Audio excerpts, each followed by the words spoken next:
Last week we started crafting this cool chapel out of a box of random things that my buddy Andrew sent me from his work. Now we're gonna finish it up this week. Let's get after it.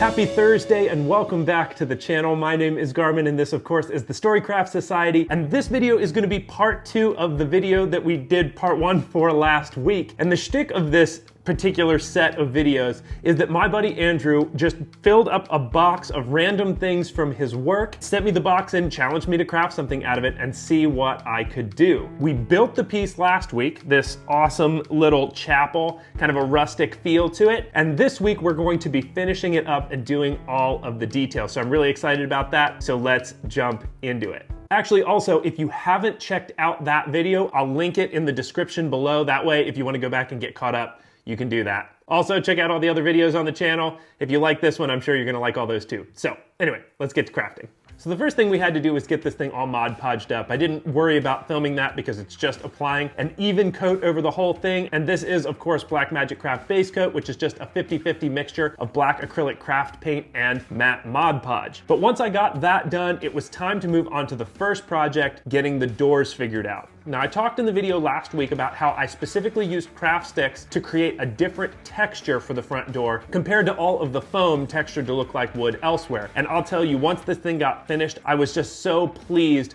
with the true variation that I got. So let's jump into how I got that going. So the first thing that I did was I pulled out my Endurance Brown. Now, a lot of you might remember this from the Bookcases episode. That's where I first used Instant Colors by Scale 75 and this Endurance Brown, and I just really like this paint. It gives real wood a nice stained wood look without having to deal with wood stain. I know I heard a lot of comments from folks that were saying that they had really good results with wood stain, but for me, I'm just so pleased with how much this Endurance Brown gives me that look without any extra headache. So I went ahead and covered all of the wood pieces of the door in this, and I also actually did the wood posts for the bell because I figured same kind of wood, same kind of texture. If it looks good on one, it'll look good on the other. The next thing was to pull out just a plain black acrylic craft paint and to paint all the banding on the front of the door. I wanted this to look like black iron. I didn't need to do anything fancy here, so all I did was just do 2 flat, even coats over the front to get them looking nice and smooth. And then I noticed something that was kind of bothering me. The center crack of the door really wasn't defined enough that it looked like 2 separate doors. So then I pulled out my Nuln oil and I just painted it right down the crack. Again, this stuff is magic, how much it just falls down into the crack like I needed to. I just was careful not to get too much of it up onto the actual wood boards and just was focused on pushing it down into the crack, and this just solved the problem right away.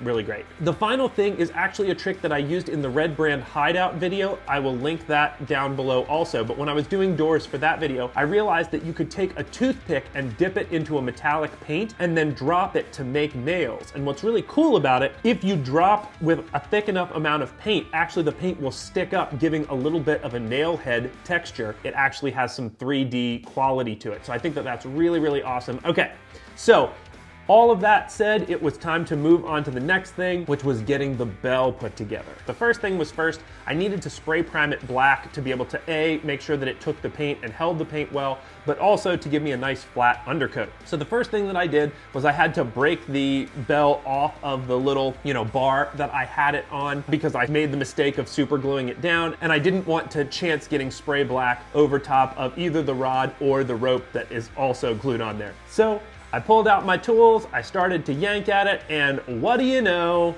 I pulled a Garmin as it goes. What can you do? You make mistakes.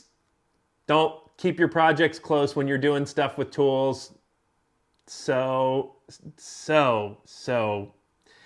Anyway, so I had a mistake, I had to fix it. It was easy enough. I just pulled out some black acrylic craft paint and started to dot it down into the holes. Eventually it fixed the mistake, and by the end, it gives the wood kind of a cool texture there, and it's not that big of a deal. But I did feel pretty spectacular in the moment.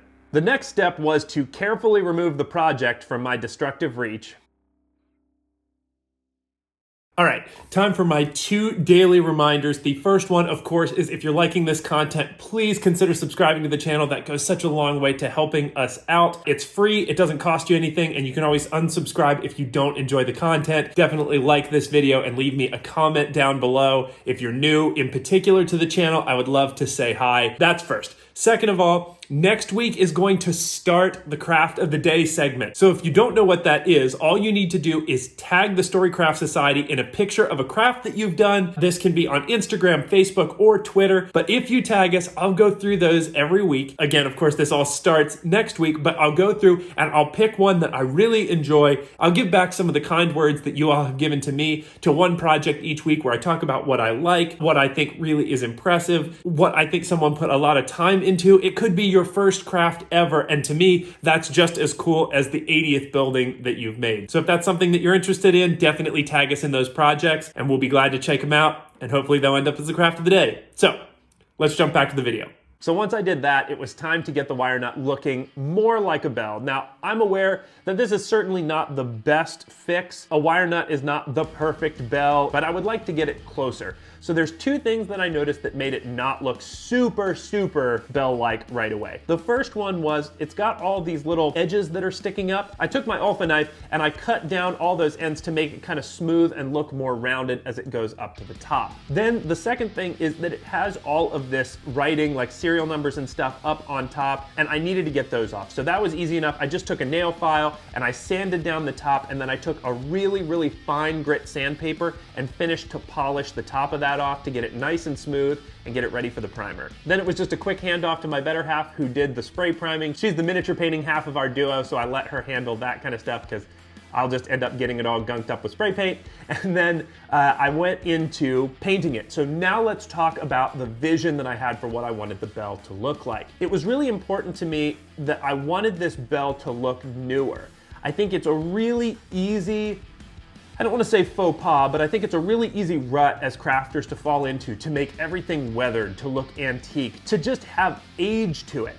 And I made the decision when I was working on this bell, I want it to look like it's a new bell. That the village where this rustic chapel is, that they just spent all of their hard-earned coin to send off to some city to have this bell crafted, and it just went up a day or so ago, and everyone kind of walks out into the town square and stares up at it in wonder and majesty, because it is so, it's like this gold beacon atop their religious structure. So I didn't want to do a whole bunch of washes and corrode it and make it look old. I wanted it to look nice and polished and fresh. So the way that I did that was I pulled out 2 scale 75 paints. The first one is Necro Gold, and I just did a even coat over the whole thing. I like doing my brushed on gold paint, and I don't do too many coats, because what it does is the brush strokes actually leave this kind of worked bronze gold kind of look into it.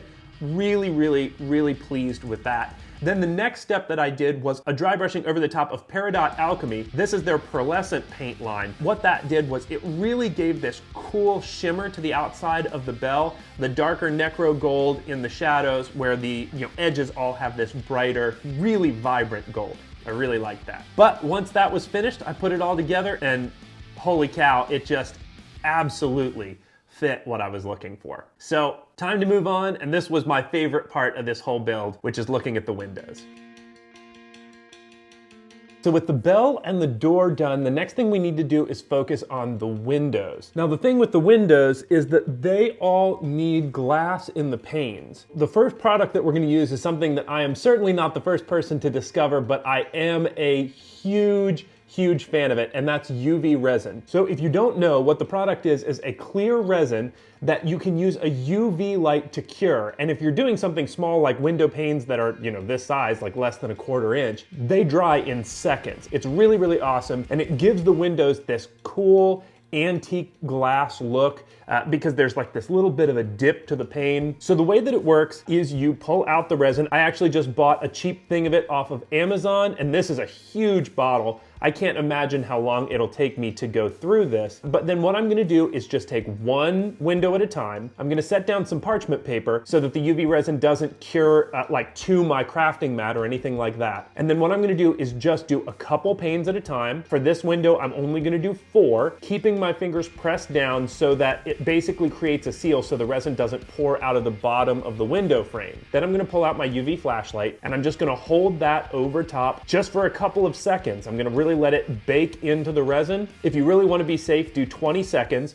but then pick it up and then run it a little bit over the back. I've found that sometimes a little bit of the resin gets onto the back of the windowsill and doesn't quite dry, you know, because the window is actually obscuring the resin on the bottom. So this is just a nice little touch. Now flip it over and do the other 2 panes. Man, this is just such a quick process and it ends up looking so good. Now we just have to do that to all of our windows. So I'm gonna go ahead and knock those out and then we'll take a look when we get that done.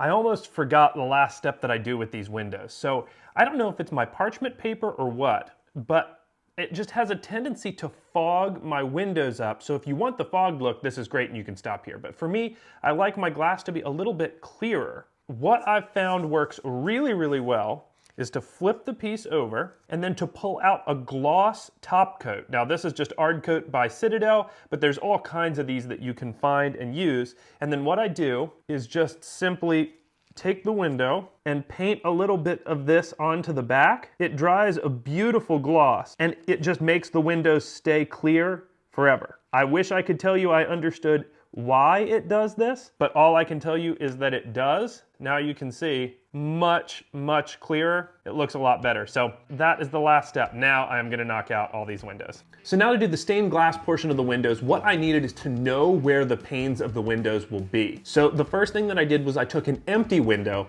and I dropped that into each window slot and then used a pencil to just very gently trace out what the inside of the panes would look like. Now to paint the stained glass on the inside, of course I had a flat black coat of paint to black out the windows, but then the next thing that I needed was more vibrant colors. The trick here is that you want the vibrant colors to actually jump out at you through the window pane. So I went brighter than I thought I needed to, which really was a good call. I'm pleased with that for sure. But what I did was I painted my blues in a Bahama Blue craft paint, specifically a gloss Bahama Blue craft paint. And then I wanted a light purple color to, really give me some contrast. So what I went with was a gloss white craft paint mixed with a purple craft paint, and I just mixed that up in a 50-50 mixture to get a brighter colored purple. Then all I did was just paint by numbers, where I picked a pattern that I liked and then started painting them into the areas where the panes are. You don't have to be clean with this.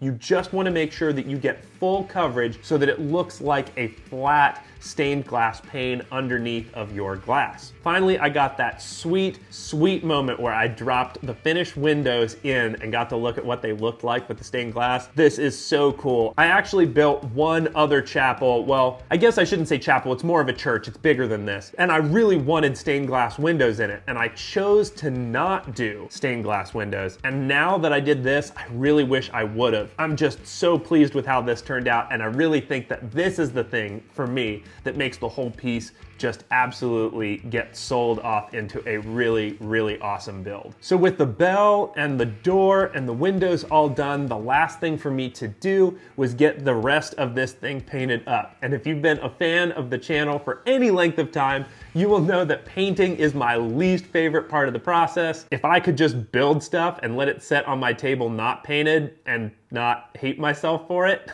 I would absolutely do that. So I'm not gonna go super in depth into the painting process because it's just like everything else that I do. I will list the video, the Lazy Crafter's Guide to Painting Terrain, down in the description below. That's exactly how I painted all of this stuff. But the one difference that I did was with the wood texture. I painted it so that in the low areas and the non-accented areas, I only did 2 colors of paint, where I saved my highest highlight for only on the areas that I wanted to draw attention. So that was areas around the windows, that was trim. Everything else is just really straightforward. So here's just a fast forward of how each stage of the painting process brought me closer and closer to my final piece. All right, let's get into wrapping this video up. My final thoughts on this project really is just one of joy. When this whole thing started, I thought that it might be a gimmick. I was very nervous that I was gonna end up embarrassing myself because I would take all of these nonsensical, non-crafting bits and bobs and end up making something that was,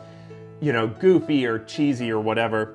And I don't think that what I made was perfect, to be clear on that, but the thing that I do really just love about this project is that it looks so different than anything else that I've crafted before. And I basically say that 100% of that reason is because I ended up using materials that I wouldn't normally use. If I wouldn't have used the planter as the substructure, the building wouldn't look the way that it would look. And to me, having to work around those restrictions really just resulted in such a cool end result. If you ever get the chance to do this, whether you go to a significant other or a friend and just be like, put me together a box just of random things and see what I can make out of it, do that. I think it's the change in process. But with that said, that's all I've got for this week. Thank you so much for watching. If you enjoy this content, definitely leave me a like down below, as well as drop a comment, say hi. Particularly if you're new to the channel, we have a lot of new people who are making their way here. I'd like to hear from everybody, you know, at least get to digitally say hi. Subscribe to the channel if you haven't already. I know that a big chunk of the people who watch my content are not subscribed, and it goes such a long way to helping the channel grow if you do click that subscribe button and ring the notification bell to know when our videos go live every week, which is Thursdays Eastern Standard Time at noon. But that's it for this week.